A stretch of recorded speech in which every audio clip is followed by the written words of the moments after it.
Hey guys, welcome back to Once Upon a Tiny Farm. My name's Drew. In today's video, I want to talk about comfrey.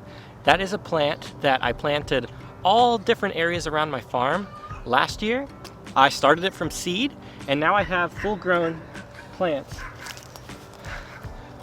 all around, and there's a ton of uses for comfrey. And in this video, I'm going to show a whole bunch of different ways that I'm going to use that. And none of this is going to go to waste, and I'm going to be planting more comfrey. I'm going to show you how I'm going to do that in this video as well. So stick around and learn all different ways that you could use comfrey on your homestead. So what makes comfrey such a great plant for a homestead is that it's called an accumulator. It draws a very deep taproot down deep into the soil, and it draws up a lot of minerals and nutrients from deep down in the soil and brings it up to the surface, and it's stored in these leaves. Now, I've learned this the hard way. Not that it really hurts, but they have a little bit of prickles in there, so you might want to wear some gloves when you grab them. But these leaves are huge. A lot of different ways you could use it. The first way that I'm going to use this is in my compost pile. This is a very high nitrogen source, and this is so green and fresh. This is going to be great for my compost pile and help them heat up a lot faster. So I'm going to get a big pile of these and wheelbarrow it over to one of my compost piles that I'm turning right now.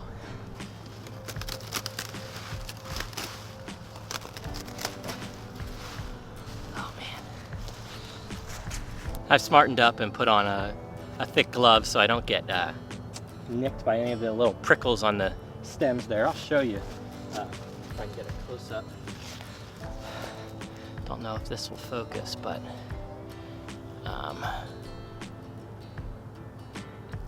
it's got some sharp little hairs on there. Not that it would make you bleed, but it just wouldn't be very pleasant. Kind of like sometimes radish leaves. I notice when I'm reaching in to harvest radishes, they have some little prickles on it. So you just gotta be careful. I would just wear gloves to be careful. Not sure why I was cutting with a knife. It's just a lot easier to yank them with your hands from the stem. So that's what I'm gonna do. Cut them as low as I can. I think you could do this up to 2 to 3 times a season, and it just keeps regrowing. But this year, I didn't do that. Guess I kind of just let them go. But you can do that. You can cut them multiple times and use them throughout the season. And in this video, like I said, I'm going to show you how you can use them.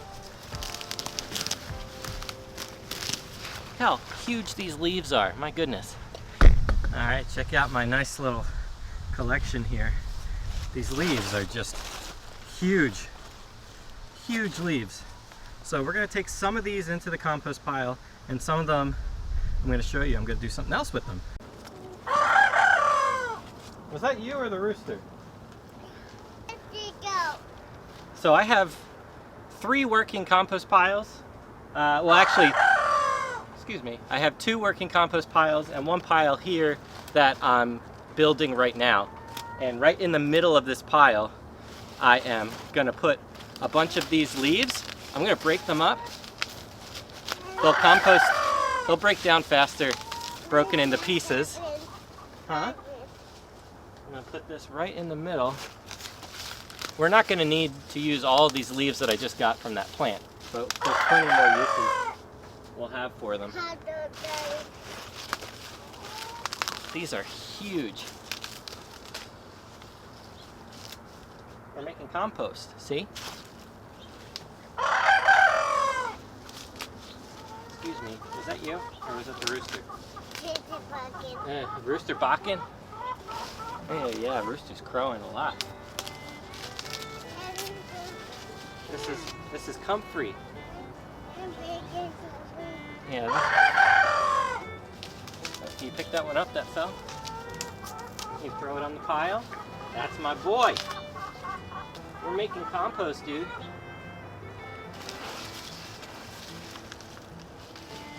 Hey, look at you. You know what you're doing. Can you turn to the camera and show what you're doing? Show them how you're ripping it off. Can you explain it?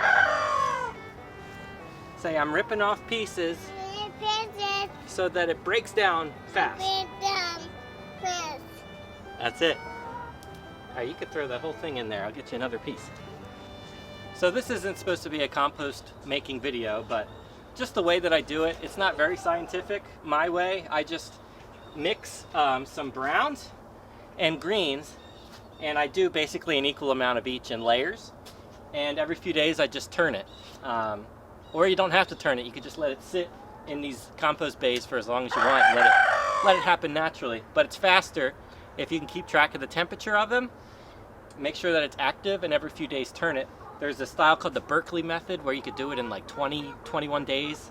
Really cool, I've tried that. So now I'm just gonna layer on some browns on top. My browns are basically made up of rabbit manure.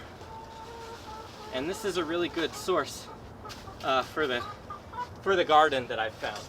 And you can actually use this right away. It doesn't have to break down because it's considered a cold manure. It won't burn the plants. But I like to break it down just a little bit more so it's a nicer material to work with. So that's the way that I like to make my compost piles. And having the Comfrey right in the middle of this pile is going to help it heat up a lot faster because of that high nitrogen content.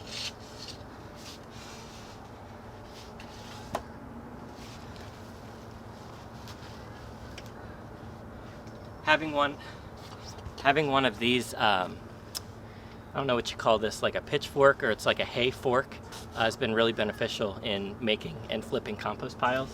Another thing that's been beneficial is having a thermometer like this called RioTemp is the brand. I'll post a link to this down in the details of this video with a link to Amazon where you can purchase this if you would like to build your own compost. Very cool, buddy. One of my goals for next year is to create enough compost to fill my raised bed gardens, our personal gardens. That would be really cool to be able to make my own compost for my own gardens. I'll still have to bring in compost for my market garden area because I just can't make that much on my own. But to be able to produce enough for a raised bed area, that would be awesome. One more way that I can utilize these Comfrey leaves is by feeding them to my chickens. This could be a livestock feed because, now don't quote me on this, but I think it actually has a small protein percentage in these leaves, along with those mined nutrients and minerals, like I mentioned, that are deep down in the soil that are drawn up in these leaves. So they're either going to eat these leaves. I've done this before. They do eat them. It can also just be like a mulch for inside the area. You could just mulch it with this green stuff, and I do that sometimes with grass clippings when I don't have access to wood chips, when I want to layer in something on top, because, you know, chickens just keep pooping and pooping. And my chickens in particular, so my chickens, I put in this area with these two bays to make a compost area inside the run. I kind of regret where I put it. I wish I put it right here because this is the easiest way to access it. It's really hard for me to get in here. I can't even bring a wheelbarrow in here, so that's another thing I should have considered. But ever since I put up these pallets for a compost area, a lot more than half my birds have started sleeping out here, perching on top of it. So they really like that. But now they're pooping way extra out here on the ground here. So I have to keep layering wood chips or whatever I have to put down. So I'm going to put down the greens there to cover it. If they want to eat it, they can eat it. And this lady is doing just that. So another cool way to use it and make sure nothing goes to waste. Now, another really cool thing that you could do with these Comfrey leaves is use them to make a liquid fertilizer. So this would be your very own high nitrogen fertilizer. So what you would do, break them up a little bit. They'll break down faster.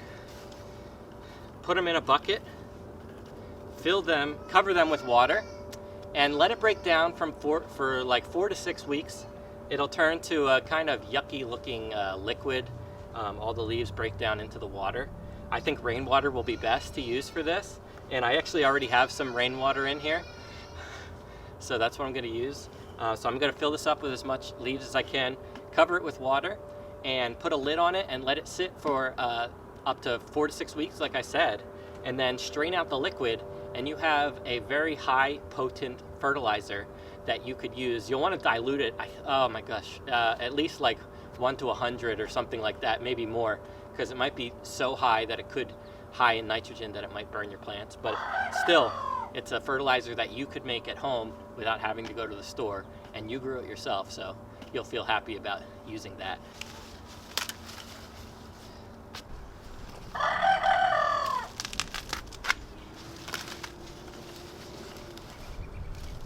Here's a good look at what the roots are like on this thing. I didn't mean to rip this out of the ground as I was snapping the leaves off. So I snapped off part of this root here by accident. This definitely went a bit deeper into the soil where it was. But another way that you could use this is by taking cuttings of this root and just plant it in different areas. These roots are so strong and hardy that they'll come back in the spring just from a little root cutting. I could probably get 2 little cuttings off of this root, which is maybe 3-4 inches. So I could take 2 2-inch cuttings and make 2 more plants. And a way that I want to do a way that I want to use the comfrey is kind of like a border for my garden. So I have 2 pieces of root here that I'm going to plant. I want to plant them as a border along the edges of my farm, because I have issues with grasses and weeds that I don't want coming in on my garden rows. So my theory is, and I've seen other YouTube channels do this, like I think it's Edible Acres showed this in one of his videos, how he planted them, he spaced them very close together, like maybe just 2 feet apart from each other. You really want them to be further apart than that, like maybe 4 or 5 feet apart, because they can grow very wide. But if you plant them close together, the leaves of the neighboring plants will just create like a barrier, kind of like a bush, like if you plant a whole bunch of bushes together. But this is just one that would be a great accumulator to have. It's great for pollination, for pollinators, for the honeybees, for pollinating your fruit trees and things like that, which is why I originally wanted to plant these. So I'm going to spread the wealth now and plant some of these from root cuttings on different areas of my farm, and I'm very excited to do that. I think it'll make the farm look more beautiful in the spring when they all come up, and hopefully it'll help prevent weeds from growing into my farm. So that's my plan with this. Sounds like a win-win. I love it. Let's do it. I'm actually, I decided not to plant those comfrey roots right now because I realized the area that I want to put them right here is just a weedy mess, and I'm going to tarp this area first, and maybe in the spring is when I'll do that. I'm going to lay a tarp down on this area. I planted corn on this hill actually this year. Did okay, but I didn't really weed it, and it just became a weedy mess. So yeah, I want to tarp this. And actually over in this area I ordered fruit trees, more fruit trees, some peach trees, and cherry, and I'm going to be planting along this edge here. So the front of our farm is going to be mulched with some really pretty fruit trees. So I'll have fruit trees on this side and fruit trees on the front side over here. And I think that'll look really pretty, and it'll give us a chance to grow more food. And it'll be a nice pretty edge to the farm. I want it to look more beautiful, and that's going to help. So the comfrey is also going to help pollinate. It's going to bring in more bees, honeybees, and help pollinate my fruit trees. So that's the goal and why I originally got the comfrey in the first place. One last way I'm going to show you right now that I have been using the comfrey leaves is simply using it as a green mulch. So I'm going to take these leaves, rip them off, I'm going to put them down around the outside of this apple tree here as a green mulch. So these are just going to break down and put that nitrogen and all that nutrients and minerals back into the soil. And that's just a really cool way to use these. I love that. I did that last year, and I think it really helped because this tree, I did that last year with this tree. This is a Macintosh apple tree, and last year this was actually my only apple tree that produced apples. Although I did it to all my other trees, but maybe there's some other factors why this one produced more. But definitely having the mulching the ground with that green mulch of the comfrey leaves, I think that definitely helps. And yeah, comfrey's awesome. You should grow it. All right guys, that's gonna wrap up this video on, I think I gave you 5 ways that you could use comfrey on your garden, on your homestead. I hope you found this video valuable in some way. If you did, please give this video a thumbs up and subscribe to our channel if you're new here. I'd really appreciate that as well. Also, down in the description below, if you'd like to sign up for our newsletter for future announcements and different things, do that. There's a link down below to sign up for our newsletter, and I'll send regular emails out to you guys about different things that I'm experimenting with in the garden, a whole bunch of cool stuff on small scale gardening. So if you're interested in that, please sign up for that below. All right, that's gonna wrap up this video. Thanks for watching, guys. We'll see you in the next one.